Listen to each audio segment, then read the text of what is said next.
ધોરણ 4 ગણિત bridge course સ્વાધ્યાયન પોથી ચાલો યાદ કરીએ. તો અહીંયા પહેલાં આપણે સંખ્યાઓની સમજ વિશે અભ્યાસ કરીશું. તો અહીંયા સંખ્યા આપી છે 111. તો 111ને આપણે 100, દશક અને એકમમાં કઈ રીતે દર્શાવાય અને કઈ રીતે વંચાય તેનો અભ્યાસ કરીશું. તો અહીંયા જે 100 છે તો પહેલાં આપણે ત્રણેયને અહીંયા અલગ કરી દઈશું, એકમ, દશક અને 100. અને આ રીતે એનો 100, દશક, એકમમાં એને વહેંચી દઈશું. તો 111 છે એટલે બધી જગ્યાએ એક એક આવશે, એટલે એકમ પણ એક થયો, દશક એક થયો અને 100 એક થયો. અને એને વંચાય કેમ કે 100 એક છે, દશક એક છે અને એકમ એક છે, એટલે 100 અને 10 વત્તા 1 એટલે 111. એ જ રીતે સંખ્યા 236. તો 236ને પણ આપણે દર્શાવીશું એકમ, દશક અને 100માં. તો 6 આવશે એકમમાં, 3 આવશે દશક, એટલે 3 દશક છે એટલે 3 દશક એટલે 30, 6 એટલે 6 ના 6 છે અને 2 દશક, 100 એ 2 છે એટલે 2 વાર 100 થાય એટલે 200 થાય. એટલે અહીંયા આપણે એને જો આ ટેબલમાં બતાવીશું તો 100 એ 2 છે, દશક 3 છે એટલે 30 અને એકમ 6 એટલે 30 અને 6 36 અને 100 2 વાર છે એટલે 200. તો તેને વંચાશે 236. એ જ રીતે સંખ્યા છે 800 અને 5. તો એને ફરીથી એકમ, દશક અને 100માં દર્શાવીશું. તો અહીંયા 5 એકમમાં આવે છે, દશકમાં 0 છે અને 100 જે છે એ 8 વાર છે એટલે 800 એમ. તો આને વાંચીશું આપણે 800 અને 5. હવે મહાવરો જોઈએ. તો જે સંખ્યા આપી છે 405, એને આપણે આ રીતે બતાવીશું એકમ, દશક અને 100માં. તો 5 છે એ એકમમાં આવશે, દશકમાં 0 છે અને 100માં 4 છે એટલે 4 વાર 100 થાય છે એટલે 400 થાય. તો અહીંયા આપણે ફરીથી બતાવીશું જે 100 છે એકમમાં 5, દશકમાં 0 છે અને 100 4 છે. એટલે આ બે જે સંખ્યા છે આપણે અહીંયા બતાવવાની, અને આ જે 100 છે એટલે 400 છે એટલે આ 4 અને આ દશક એકમ 5 છે. તો એને વંચાય 4 વાર 100 એટલે 400 અને 5. હવે બીજી સંખ્યા છે 756. તો એને ફરીથી આપણે એકમ, દશકમાં અને 100માં વહેંચી દઈશું. તો એકમ આવશે 6, એમાં 5 છે એ દશક છે એટલે 5 દશક એટલે 50 થાય, અને 100માં 7 છે એટલે 100 7 વાર છે એટલે 700 થાય. તો આ જે થશે 5 દશક એટલે 50 વત્તા 6 એટલે 56 થાય. તો અહીંયા આપણે ફરીથી આ જે લખીશું 100 છે એ 7 છે, દશક એ 5 છે અને એકમ એ 6 છે એટલે 50 વત્તા 6 એટલે 56 થશે અને 100 એ 700 છે એટલે અહીંયા 7 છે અને આ 56 છે. તો એને વંચાય 756. હવે બીજી સંખ્યા લઈશું. તો અહીંયા એને ફરીથી એકમ, દશકમાં વહેંચી દઈશું. જો આ 3 છે તો એ એકમ છે, અહીંયા દશકમાં આવશે 9, 9 દશક એટલે 9 વાર 10 એટલે 90 થાય, અને 800 છે એટલે 8 વાર 100 એટલે 800 થાય. તો એને અહીંયા વહેંચી દઈશું. આપણે લખીશું 8, દશકમાં 9 છે અને એકમમાં 3 છે એટલે આ બે ને અહીંયા અલગ સાથે લખીશું તો 93 થશે. અને જે 8 છે 8 વાર 100 છે, 8 વાર 100, 9 વાર 90 અને 3 93 એટલે 893. હવે બીજી સંખ્યા, તો એને એકમ, દશકમાં કરીશું. તો 7 આવશે એકમ આવશે, દશકમાં 2 આવશે અને 100 3 વાર આવશે. તો અહીંયા 100 એકમમાં આપણે 7 લખીશું, દશકમાં 2 લખીશું અને 100 3 છે. તો આ બેને સાથે લખીએ. 20 વત્તા 7 એટલે 27, કેમ કે દશક 2 એટલે 20 થાય અને એકમ 7 એટલે, અને આ 3 વાર 100 છે એટલે 300, એટલે અહીંયા 3 અને આ ભેગી સંખ્યા દર્શાવીશું એટલે થશે આપણી સંખ્યા 3 વાર 100 એટલે 300 અને 27. અહીંયા બીજી સંખ્યા લઈશું 5 નંબરમાં. તો એકમમાં 0 છે, દશકમાં 6 છે એટલે 6 વાર દશક એટલે 60, અને 100માં 9 છે, 9 વાર 100 થાય એટલે 900 થાય. તો અહીંયા આપણે બતાવીશું એકમ 0, દશક 6 છે અને 100 છે 9 છે એટલે 9 વાર 100 થાય. અહીંયા એકમને દશક બંને સાથે લખીએ એટલે 60 થશે અને 9 એટલે 9 વાર 100 એટલે 960. હવે સ્થાન કિંમતના આધારે સંખ્યાનો વિસ્તાર કરો. તો અહીંયા આપણને સંખ્યા આપી છે 554. તો સૌથી પહેલાં આપણે અહીંયા એકમ દશક 100 એને સંખ્યામાં આ રીતે વહેંચી દઈશું. તો એકમમાં આવશે 4, દશકમાં આવશે 5 અને 100માં આવશે 5. તો આ રીતે 554 છે. તો અહીંયા 100 કેટલા છે? 5 છે. 500 એટલે 500 થાય. દશક 5 છે એટલે 5 × 10 એટલે 50 અને એકમ 4 છે. આ રીતે સંખ્યાને આપણે 100 દશકને એકમમાં છૂટી પાડી એટલે થાય છે 500 + 50 + 4. આ રીતે સંખ્યાનો વિસ્તાર થાય છે. બીજી સંખ્યા જોઈએ તો આ જે 706 છે તો એને એકમ દશક 100માં વહેંચી દઈએ તો એકમ 6 આવશે, દશકમાં 0 છે અને 100 7 છે એટલે 706માં 100 વાર 7 છે એટલે 700 થશે. દશક 0 છે અને એકમ 6 છે. એ જ રીતે બીજી સંખ્યા તો એને પણ આપણે એકમ દશક 100માં વહેંચી દઈએ તો આ જે 0 છે તો એકમ છે, દશકમાં 3 છે અને 100 એ 8 છે એટલે 830 બરાબર થશે 100 + 3 દશક છે એટલે 30 + 0. અહીંયા મહાવરો કરીશું આપણે. જેમ કે 551 છે તો એને 100 5 વાર છે એટલે 500, દશકમાં 5 છે એટલે 50 અને એકમ 1 છે. એ જ રીતે 632 તો 600 એટલે 6 વાર 100 છે એટલે અહીંયા 600 થશે અને 32 એટલે એ દશકમાં 3 છે એટલે 30 થશે અને એકમ 2 છે. એ જ રીતે 741 તો 7 વાર 100 છે એટલે 700 થશે. 41 એટલે અહીંયા 4 જે છે એ 4 દશક છે એટલે 4 વાર દશક એટલે 4 × 10 એટલે 40 અને 1 એકમ. એ 308 છે એટલે એકમ 8 છે, દશકમાં 0 છે અને 3 વાર 100 છે એટલે 300. અહીંયા 499 એટલે એકમ 9 છે. અહીંયા દશક 9 છે, દશક 9 એટલે 9 વાર 100, 9 વાર 10 એટલે 9 × 10 એટલે 90 અને 4 વાર 100 છે એટલે 400 એટલે 400 + 90 + 9. એ જ રીતે અહીંયા જે 900 + 80 + 5 છે એટલે 9, આ 5 એકમ લખ્યો અને 80 + 5 એટલે 85 થાય અને 900 છે એટલે 9. એ જ રીતે અહીંયા 60 + 4 એટલે 64 થશે અને 800 છે એટલે 864 થશે. એ જ રીતે અહીંયા 60 + 0 એટલે 60 થશે અને 300 એટલે 360 થશે. અહીંયા 90 + 5 એટલે 95 થશે અને 200 એટલે 295. એ જ રીતે અહીંયા 00 + 1 એટલે 1 થશે, દશકમાં 0 આવશે અને 700 એટલે આ 7, દશકમાં 0 અને 1. હવે નીચેની સંખ્યાને અંકમાં લખો. 29, 98,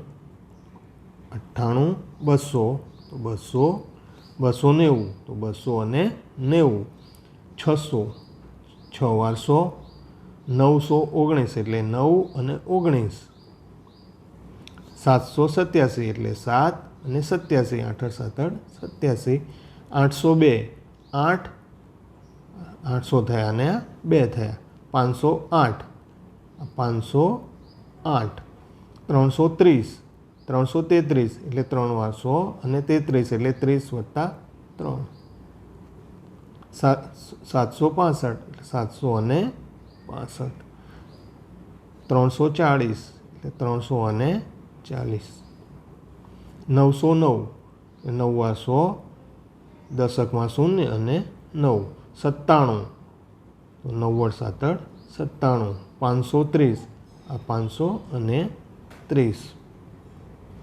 695 તો 600 અને 95, 469 તો આ 400 અને 69, 870 800 અને 70, 106 100 અને 6, 198 199 199, 568 5 અને 6 × 8 68, 476 476, 123 123, 235, 235, 800, 800, 213, 213, 568, 568, 989, 998, 89, 855, 855, 663, 663. નીચેની સંખ્યાઓને શબ્દમાં લખો. તો 39, 39, અહીંયા 200, 200, 74, 275, 255, 800, 308,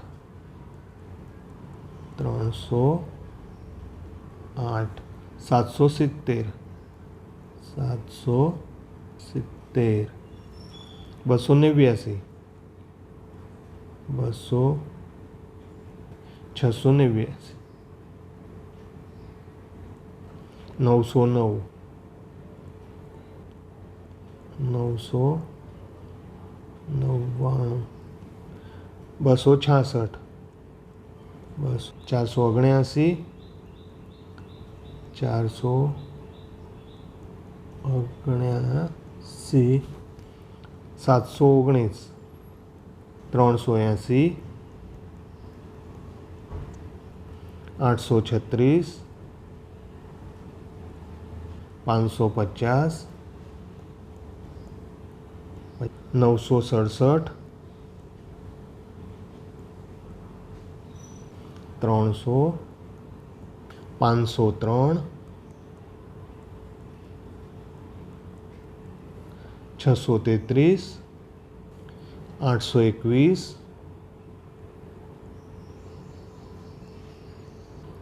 354, 789,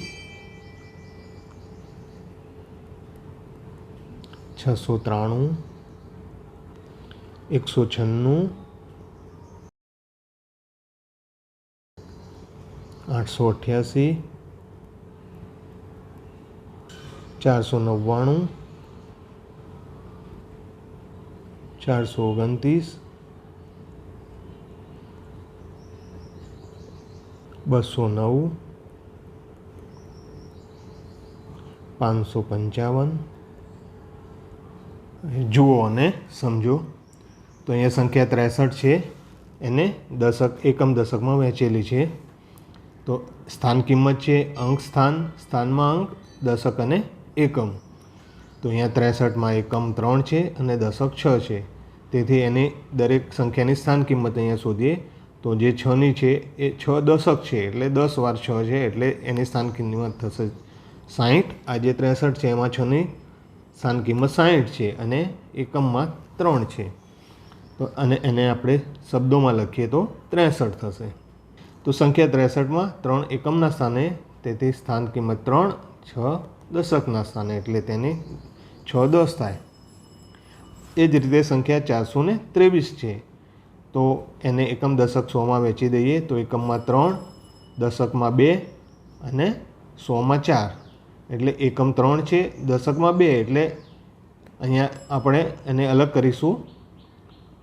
એકમ દશક 100, એકમમાં 3, એટલે આ 3ની કિંમત 3 થાય. દશકમાં 2 છે, એટલે દશક 2 વાર, એટલે 2 દુ 10 દુ 20 થાય અને 100 4, એટલે 400 થાય. તો એને શબ્દોમાં આપણે લખીશું 423. આ જ રીતે મહાવરો કરીશું આપણે. તો સંખ્યા 54 છે, એને એકમ દશકમાં વહેંચી દઈશું. તો એકમમાં આવશે 4 અને દશકમાં આવશે 5. તો એકમની જે 4 છે એની સ્થાન કિંમત 4 જ રહેશે, જ્યારે દશક એ 5 વાર 10 છે, એટલે એની સ્થાન કિંમત 50 થશે અને તેને શબ્દોમાં લખાય 54. અહીંયા સંખ્યા 85 છે, એને એકમ દશક. તો એકમમાં 5 છે અને દશકમાં 8 છે. તો એકમમાં 5 અને દશકમાં 8 છે.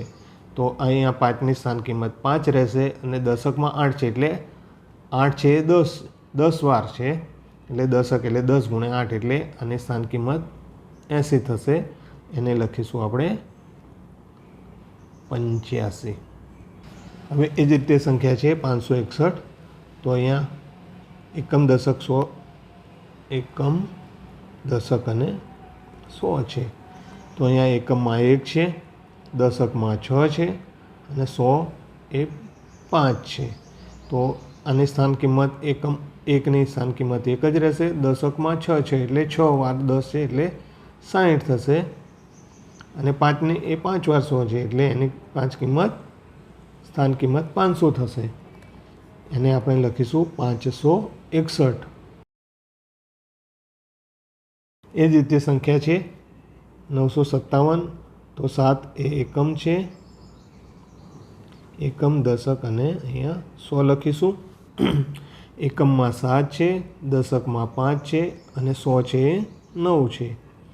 દરેકની સ્થાન કિંમત એકમમાં 7 જ રહેશે. દશક 5 છે એટલે 50 થશે અને 100 એની સ્થાન કિંમત 900 છે. એને આપણે શબ્દોમાં લખીશું 957. અહીંયા ફરીથી એકમ દશક 100 લખીશું. એકમ દશક અને 100. તો એકમ છે એ 2 છે, દશક છે એ 8 છે અને 100માં છે એ 4 છે. તો એની સ્થાન કિંમત 2ની સ્થાન કિંમત 2 જ રહેશે. દશકમાં 8 છે એટલે 10 ગુણ્યા 8 એટલે આની સ્થાન કિંમત 80 થશે. અને 100 એટલે 100 ગુણ્યા 4 એટલે આની સ્થાન કિંમત 400 થશે. એને શબ્દોમાં લખાય 482. 400. અમે બોક્સમાં જે છે તે અંકની સ્થાન કિંમત લખો. તો જેમ કે અહીંયા એક સંખ્યા આપી છે 529. અહીંયા બોક્સ બતાવ્યું છે. તો જે 5 તો 500 છે, 900 છે અને 2 છે એ 20 છે. એ જ રીતે અહીંયા 928 છે. તો એની આપણે સ્થાન કિંમત લખીશું. તો 8ની સ્થાન કિંમત 8 જ રહેશે. અહીંયા 28 છે એટલે 2 દશક છે એટલે એની સ્થાન કિંમત 20 રહેશે. અને 9 વાર 100 છે એટલે એની કિંમત 900 થશે. એ જ રીતે અહીંયા 406 છે તો 6ની કિંમત 6 જ રહેશે. અહીંયા દશકમાં 0 છે અને 4 છે એની સ્થાન કિંમત 400 થશે. અહીંયા 546 છે એટલે 6ની સ્થાન કિંમત 6 જ છે. 10 વાર 4 છે એટલે એની સ્થાન કિંમત 40 છે. અને 5 એ 100ની ઉપર છે એટલે 100 ગુણ્યા 5 એટલે એની સ્થાન કિંમત 500 થશે. હવે 4 નંબર 666. તો અહીંયા જે 6 છે એની સ્થાન કિંમત 6 થશે. આ બીજા જે દશકમાં છે એની સ્થાન કિંમત 60 થશે. અને 100માં જે છે 6 એની સ્થાન કિંમત 600 થશે. હવે 895. તો 5ની સ્થાન કિંમત 5. અહીંયા 9 એની સ્થાન કિંમત 90 થશે. અહીંયા 8ની સ્થાન કિંમત 800 થશે. અને આપણે આ પણ રીતે પણ લખીએ. અહીંયા આની પાછળ કંઈ નથી એટલે આ જ્યારે 9ની પાછળ અહીંયા 1 શૂન્ય આવે અને 8ની પાછળ 2 શૂન્ય આવે એટલે 800 થાય. એ જ રીતે 2ની સ્થાન કિંમત 2. અહીંયા 3ની પાછળ 1 શૂન્ય આવે એટલે 30 થાય. અહીંયા 7ની પાછળ 2 શૂન્ય આવે એટલે 700 થાય. એ જ રીતે બીજી સંખ્યા 890 છે. તો અહીંયા શૂન્યમાં એકમ છે. હવે 9ની પાછળ 1 શૂન્ય આવે છે એટલે 90 થાય. 9ની સ્થાન કિંમત 90. જ્યારે 8 એ 100 ઉપર છે એટલે એની પાછળ 2 મીંડા આવે એટલે આની સ્થાન કિંમત 800 થાય. એ જ રીતે 770. તો અહીંયા એકમમાં 0 છે. એ 7ની પાછળ 1 શૂન્ય છે એટલે 70 આવે. અને અહીંયા 7ની પાછળ 2 શૂન્ય ગણીએ એટલે 7ની સ્થાન કિંમત આવશે 700. અહીંયા 903. તો 3 એકમ છે. અહીંયા દશકમાં 0 છે અને 9ની પાછળ 2 શૂન્ય ગણીએ એટલે એની સ્થાન કિંમત આવે 900. હવે તરત પહેલાંની અને તરત પછીની સંખ્યા લખો. તો અહીંયા 100ની કિંમત આ 228ની પહેલાંની કિંમત આવશે 227 અને અહીંયા આવશે 229. 340 પહેલાં આવશે 339, 340 અને 341. 991 પહેલાં આવશે 990, પછી આવશે 991 અને પછી આવશે 992. અને 700 પહેલાં આવશે 699, 700 અને 701. 552 પહેલાં આવશે 551, પછી આવે 552 અને પછી આવે 553. 6 નંબરમાં 492 પહેલાં આવશે 491, 492 અને 493. 888 પહેલાં આવશે 887, પછી 888 અને પછી 889. 777 પહેલાં આવશે 774, 777 અને 778. 9 નંબર 669 પહેલાં આવશે 668, 669 અને 670. 10 નંબરમાં 579 પહેલાં આવશે 578, 579 અને 580. અહીંયા વચ્ચેની સંખ્યા લખો તો 339, 340 અને 341. 560 પછી આવશે 561, 779 પછી આવશે 780. 997 પછી આવશે 998. 221 પછી આવશે 222. 6 નંબરમાં 570 પછી 571. 7 નંબરમાં 888 પછી 889 અને 890.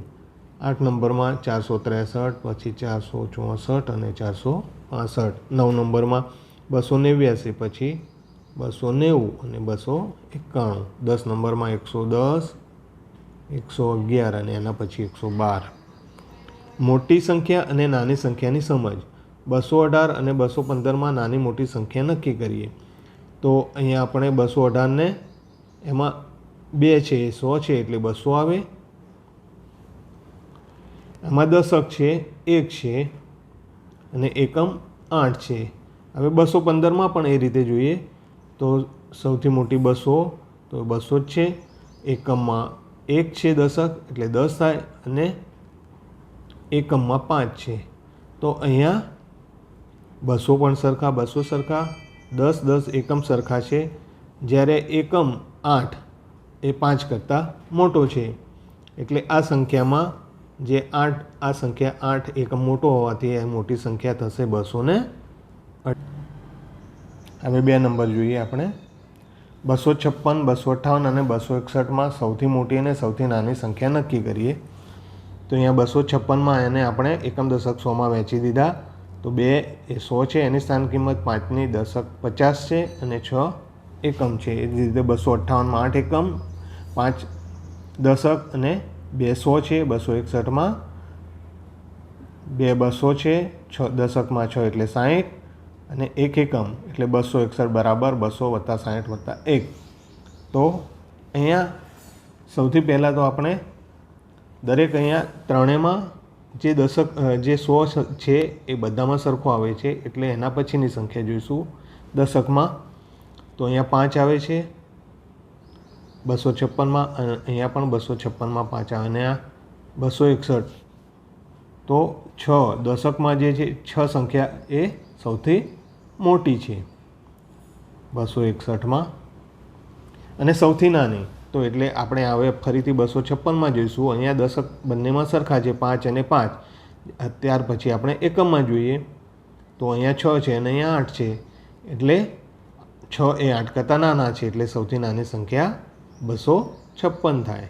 તો આપણે સૌથી પહેલાં 100નું સ્થાન જોવાનું. એ 100ના સ્થાનમાં જો સંખ્યા સરખી હોય તો પછી દશકમાં જોવાનું. દશકમાં પણ સરખી હોય તો છેલ્લે એકમમાં જોવાનું. એમ 100માં જેનું સ્થાન સૌથી મોટું હોય એ મોટી સંખ્યા હોય. હવે એ રીતે મહાવરો કરીએ તો મોટી સંખ્યા ઉપર બોક્સ કરો. તો અહીંયા 230 અને 235 છે.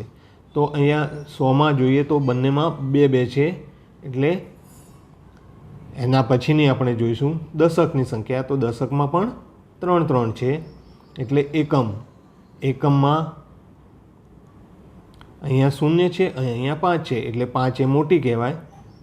એટલે જે અહીંયા જે છે 235 સંખ્યા મોટી છે. 2 નંબરમાં જોઈશું તો અહીંયા 100માં બંને 100 દશક અને એકમ, તો અહીંયા 6 છે, 614 અને 684. તો આ બંને સરખા સંખ્યા છે. અહીંયા 8 દશકમાં 8 મોટી છે એટલે આ સંખ્યા જે મોટી છે એના ઉપર આપણે બોક્સ કરીશું. એ જ રીતે 3 નંબર 945 અને 990. તો અહીંયા 100માં બંને 9 સરખા છે, જ્યારે દશકમાં અહીંયા 9 વધારે છે, જ્યારે અહીંયા 4 છે એટલે આ 990 સંખ્યા મોટી છે.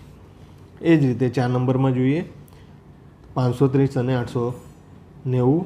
તો અહીંયા 100માં અહીંયા 5 છે, જ્યારે 8 છે એટલે 8 સંખ્યા મોટી છે, 800 છે એટલે આ આપણે 890 છે એ સંખ્યા મોટી થશે. 5 નંબરમાં 782 અને 432. તો અહીંયા 100માં 4 છે, જ્યારે અહીંયા 100માં 7 છે એટલે 700 એ 400 કરતાં મોટા છે એટલે આપણે મોટી સંખ્યા 782. 6 નંબરમાં 445 અને 200. તો ફરીથી 100માં જોઈશું તો અહીંયા 100માં 2 છે, જ્યારે અહીંયા 100 400 છે એટલે 200 કરતાં 400 મોટા હોય એટલે મોટી સંખ્યા 445 છે. સૌથી મોટી સંખ્યા ઉપર બોક્સ અને સૌથી નાની સંખ્યા ઉપર સર્કલ કરો. તો અહીંયા સૌથી મોટી સંખ્યામાં દરેકમાં 5 છે એટલે ત્યાર પછીની આપણે દશકની સંખ્યા જોઈશું. તો અહીંયા 1 છે, આ 2 છે અને 9 છે. તો સૌથી મોટી આ 9 જે સૌથી મોટી છે એટલે 599 સૌથી મોટી છે, એના ઉપર આપણે બોક્સ કરીશું. હવે આ બે સંખ્યામાં સૌથી નાની કઈ છે તો 1. દશકમાં અહીંયા 1 છે, જ્યારે અહીંયા 2 છે એટલે 2 1 કરતાં મોટા છે એટલે આ નાની સંખ્યા છે 516. એ જ રીતે 2 ઉપર 2 નંબરમાં 100માં છે 2, 1 અને 7 એટલે 728 સૌથી મોટી છે, કેમ કે એમાં 100 વધારે છે, 7 છે. જ્યારે હવે આ બે સંખ્યામાં નાનામાં નાની સંખ્યા જોઈએ તો અહીંયા 100 છે, 2 છે અને અહીંયા 100માં 1 છે એટલે 180 નાની સંખ્યા છે. 3 નંબરમાં જોઈશું તો 100માં અહીંયા 0 ગણાય, અહીંયા પણ 0 ગણાય અને અહીંયા 9 છે એટલે આપણે મોટી સંખ્યા 900 થશે. જ્યારે હવે આ બે સંખ્યામાં નાની કઈ છે તો અહીંયા પણ 9 છે, અહીંયા પણ 9 છે. જ્યારે એકમમાં અહીંયા 9 છે અને એકમમાં અહીંયા 0 છે એટલે 0 વાળી નાની ગણાય. એ જ રીતે 4 નંબર તો 100માં સૌથી વધુ સંખ્યા 269, 239 એટલે 3 છે. એટલે આ 300 વાળી સૌથી મોટી સંખ્યા છે 339. હવે આ બે સંખ્યામાં સૌથી નાની જોવાની છે તો દશકમાં જોઈશું અહીંયા 6 છે અને અહીંયા 3 છે એટલે 3 નાના થયા એટલે દશકમાં આ 239 સૌથી નાની સંખ્યા છે. 5 નંબર 156, 178, 168. તો સૌથી પહેલાં આપણે 100માં જોઈશું તો બધામાં 100 સરખા છે, 1, 1, 1. ત્યારબાદ આપણે દશકમાં જોઈશું તો અહીં 5 છે, 7 છે અને 6 છે એટલે 7 મોટા એટલે આ સૌથી મોટી સંખ્યા 178 થશે. હવે આ બે સંખ્યામાં ફરીથી દશકમાં જોઈશું તો અહીંયા 5 છે 56 અને 68ના 6 છે એટલે 5 એ નાની સંખ્યા છે, તો એના ઉપર આપણે સર્કલ કરીશું. 6 નંબરમાં 198, 149 ને 643. તો સૌથી મોટી સંખ્યામાં 100ના સ્થાન કિંમત જોઈશું તો અહીંયા 7 જે એ સૌથી મોટા છે એટલે સૌથી મોટી સંખ્યા 749. જ્યારે ફરીથી અહીંયા 6 છે અને અહીંયા 100માં 1 છે એટલે આ 198 એ સૌથી નાની સંખ્યા છે આપેલ સંખ્યામાં. 7 નંબરમાં જોઈશું તો 100માં બધા જ 9 આપેલા છે એટલે ત્યાર પછી આવે આપણે દશકમાં તો અહીંયા દશકમાં 0 છે, અહીંયા દશકમાં 30 છે અને અહીંયા 1 છે 3 એટલે આ સૌથી મોટી સંખ્યા 930 આવે. જ્યારે દશકમાં અહીંયા 0 છે એટલે એ સૌથી નાની સંખ્યા આવશે 903. 8 નંબરમાં જોઈએ તો ફરીથી 100માં સંખ્યા જોઈશું તો અહીંયા 5 છે, અહીંયા 734 અને 743. આ બે સંખ્યા સરખી છે 700, 700. તો ત્યાર પછીની સંખ્યા દશકવાળી જોવાની તો અહીંયા દશકમાં 3 છે 34ના, જ્યારે અહીંયા 43ના 4 છે એટલે આ 743 છે એ સૌથી મોટી સંખ્યા છે. એના પર બોક્સ કરીશું. હવે આ પાછળની બે સંખ્યાઓ જે છે તો એમાં 100માં 7 છે અને અહીંયા 5 છે, એટલે આ 543 સૌથી નાની સંખ્યા છે. 9 નંબરમાં તો અહીંયા 100ના સ્થાનમાં જોઈશું તો બધા જ 6 આપેલા છે. તો ત્યાર પછી દશકના સ્થાન જોઈશું તો 6, 4 અને 7. તો 6, 4 અને 8 છે, તો 8 મોટી છે એટલે 687 સૌથી મોટી થાય, કેમ કે 8, 80 સૌથી મોટી સંખ્યા. સૌથી નાનીમાં આપણે અહીંયા 6 છે અને અહીંયા 4 છે, એટલે 646 સૌથી નાની સંખ્યા થશે. 10 નંબર તો અહીંયા 100નું સ્થાન બધામાં 1 1 આપેલું છે, એટલે આપણે દશકમાં જઈશું. તો દશકમાં જે સૌથી મોટી હોય એ મોટી સંખ્યા કહેવાય. તો અહીંયા 2 છે, અહીંયા 1 છે અને 5 છે, એટલે 152 એ સૌથી મોટી સંખ્યા છે, કેમ કે દશકમાં 50 એટલે 52 છે. અને સૌથી નાની તો અહીંયા દશકમાં 2 છે, અહીંયા દશકમાં 1 છે, એટલે 115 સૌથી નાની સંખ્યા છે.